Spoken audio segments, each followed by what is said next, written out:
ស្ដីអ្នកទាំងអស់គ្នាថ្ងៃនេះយើងរៀនពីប្រភេទនំខេកនេះគឺជាប្រភេទនំខេកស្ពងរ៉ូខេកហើយនេះគឺជាគ្រឿងផ្សំនេះយើងបែងចែកជា3មានក្រំ1ហើយនឹងក្រំ2ហើយនេះជាវិធីធ្វើជាដំបូងត្រូវយកក្រំ1 4មុខហ្នឹងគឺវាចូលគ្នានឹងម៉ាស៊ីនហ្នឹងវារលាយស្ករ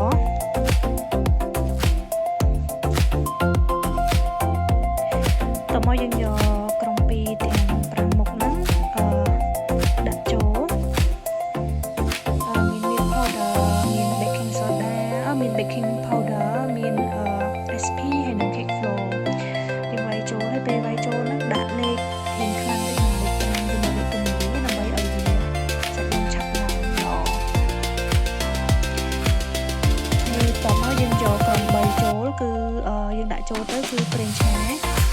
ពេលយើងដាក់យើងបន្ថយលេខតិចមកហើយសាច់នំយើងវាយហើយយើងដាក់នៅក្នុងថាសហើយថាសយើងគឺវាបពីក្រោមហ្នឹងដាក់ដុតនំហ្នឹង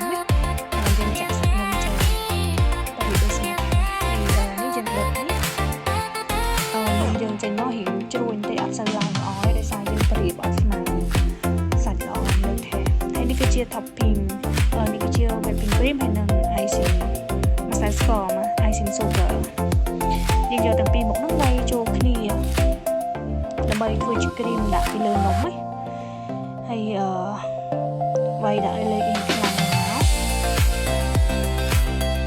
តោះមកយើងយកគ្រីមដែលវាយបានហ្នឹងដាក់លាបលើសាច់នំ